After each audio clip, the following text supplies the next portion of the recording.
while my white candy melts are in the microwave at 30-second intervals, I'll keep checking them and stirring them as we go. I'm going to get my rectangle template ready. I've got some parchment paper. I love parchment paper. I'm going to use this for everything. Let's make it 12 actually. Does my pen work? There it is. 12 centimeters long, and I'm wide actually, sorry. And I'm gonna make it about 18 centimeters long. Alright guys, so now it is time for my soothing voiceover. Now Mother is taking the straight edge and smoothing it out so that it's inside of the rectangle. And this is what you want your rectangle to be for, folks.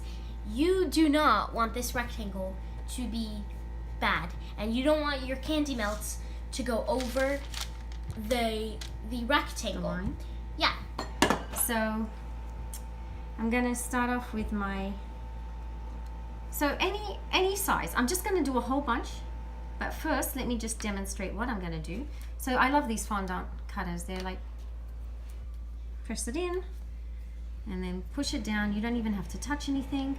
And the best thing about it is if you're decorating a cake and you're using this straight onto the cake, you just have your cake ready with the fondant covered, and then you just push this in and you stick it right onto your fondant like this. Like so it sticks to vertical, horizontal, up, down, anyway. So now I'm going to use my little balling tool, just going to dust it with some cornstarch, and then this one I'm just going to make, oopsie, dropped it. I'm just going to use it to make my flowers a bit more deeper. Can you see?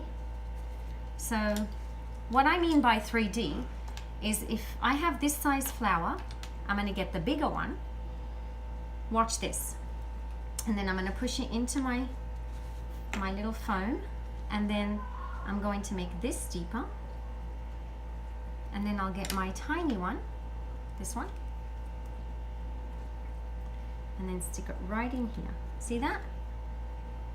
Or you can get the smaller one. So let me do it again actually. Let me get the big one. I don't want big flowers on my cross. I want them all tiny, and it's going to be like concentrated around the cross, and then it goes out to a more sparse design. So then I have this one, and I can make it deep, and then I'm going to make, oops, it's not coming up. So then I have the small one, make this deep, and then pick it up. Oopsie, I just ruined this one. Okay, let's use the one I had before. Pick this up, put it in, and then I'm going to get my tool, make a little hole in it. See that? This one? It's pretty, right? Alright, so now I'm just going to do it without talking.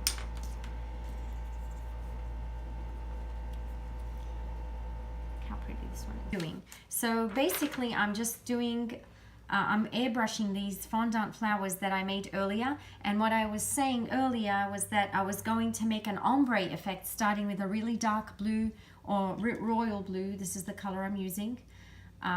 It's Chef Master, and it's the airbrush food color. It's a special one for the airbrush. So I'm going to make dark blue, and then as it fades away from the cross, it's going to be lighter, and then eventually white. I'm going to keep these white.